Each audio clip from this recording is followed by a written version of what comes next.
Ladies and gentlemen, welcome aboard Simon Quest, and we are in the navigation bridge as we start another exciting journey down Antarctica. As with every trip, we're always very excited to see what we're going to find as a real expedition trip. Every day is different, every day is a surprise. So join us on this big adventure as we go down to Antarctica.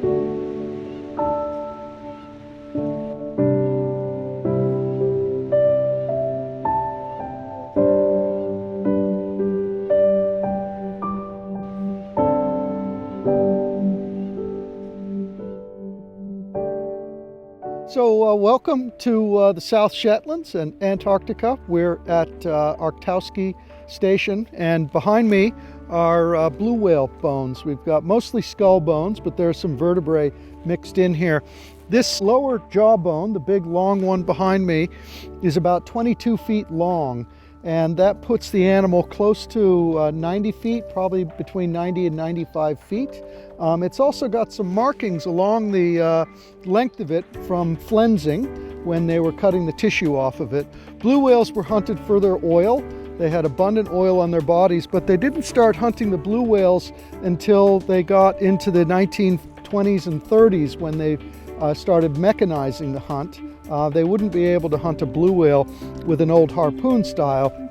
Instead, when they invented the exploding harpoon, they were able to dispatch these animals pretty quickly and effectively.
Good morning, everybody. Welcome to Half Moon Island in the South Shetlands archipelago. It's a wonderful day, perhaps a little bit windy, but an amazing place, and I always enjoy coming back here. It's an incredible setting. You've got the glaciers of Livingston Island behind us, and of course you've got the wonderful chinstrap penguins, and it's an interesting time to be in the colony because there are some large chicks, and there are also adults that have completed their breeding and have started molting. So lots to see, and I'm looking forward to a wonderful day ahead.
Hello everybody and welcome to the Antarctic Peninsula.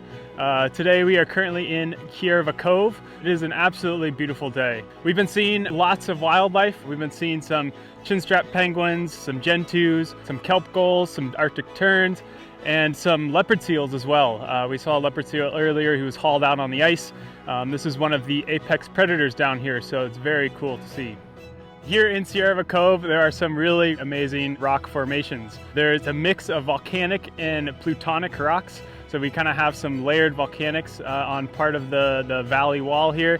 And then over by the base, there is a few plutonic rocks that have some intrusions in them that you can see. So it's some beautiful rock that's been polished by the glaciers over time.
Good morning, everyone. Welcome to beautiful Nico Harbor, tucked in here along the Antarctic Peninsula, surrounded by beautiful glaciers, a little bit of sunshine coming through, icebergs in the bay, and our favorite penguins, the Gentoo penguins.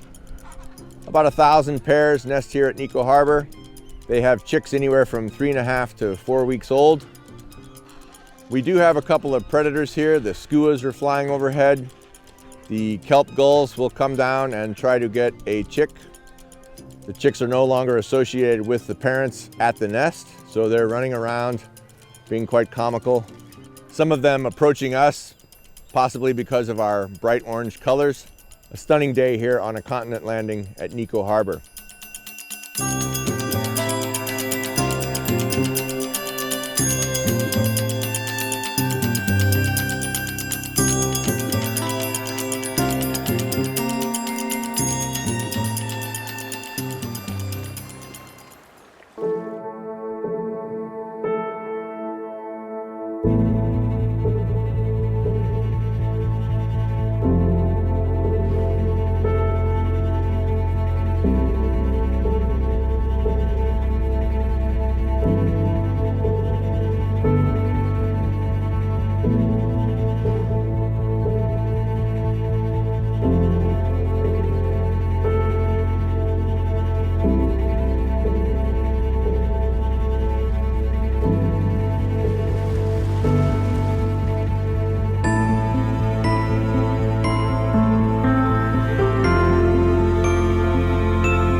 Welcome to Gonzales Videla Station. This is a Chilean base. It was built in 1951. At that point in time, there were 3 different countries that had laid claim to this exact area of the Antarctic. That was Britain, Argentina, and Chile. And in an effort to bolster those sovereignty claims, all 3 of those nations went ahead and built bases to try and strengthen that sovereign claim. Only 8 years later, after this base was built, the Antarctic Treaty was drafted, signed, and ratified, which neutralized all of those claims in the Antarctic. Today, there's roughly 71 bases around the Antarctic from many different countries, and they're all carrying out very important scientific work and, most of all, collaborative work.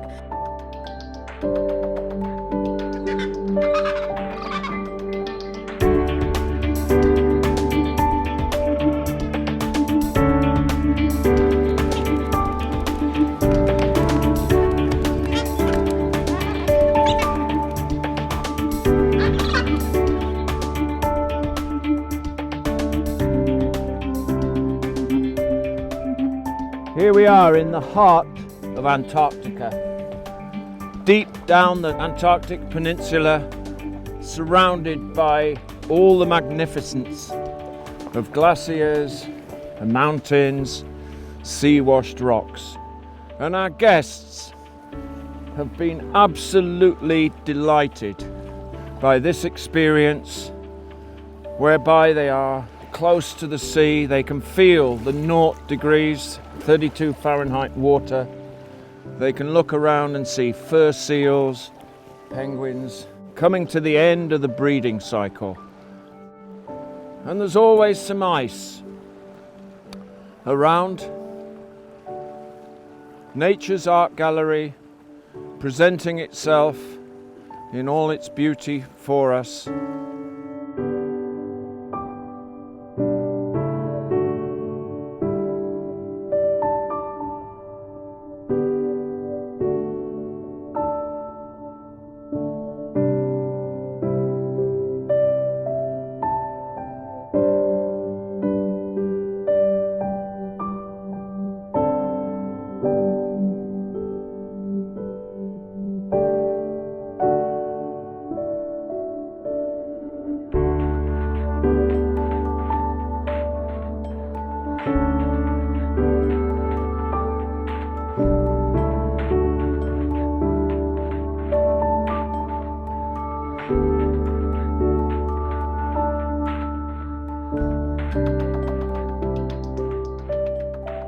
Here we are at the Melchior Island group in Dolman Bay.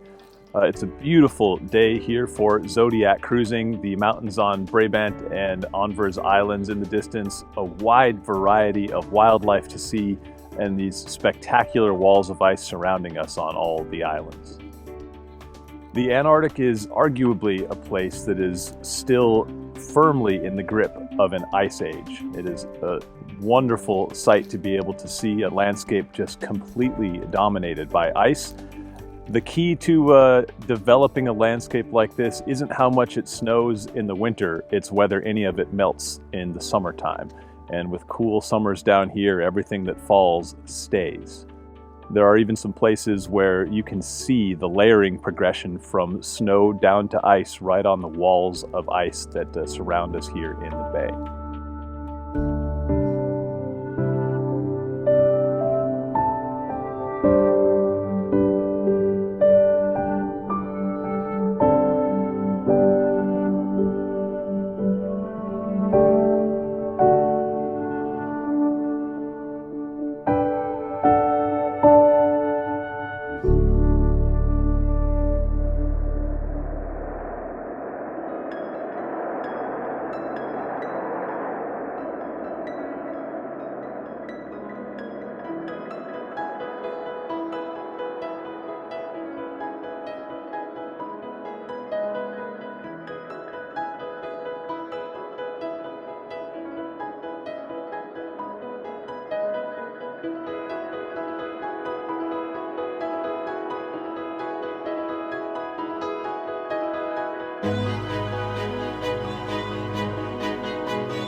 Behind me, towards the south, the sea had torn out its territories with its icy hammer. From the scratched-out solitude, suddenly silence became an archipelago, and the green isles began to greet the waves of my homeland, like pollen or petals of a sea rose. And moreover, profound were the woods kindled by glowworms. The mire was phosphorescent. The trees let fall long and dry ropes like a circus, and the light went from drop to drop as a green dancer of a thicket.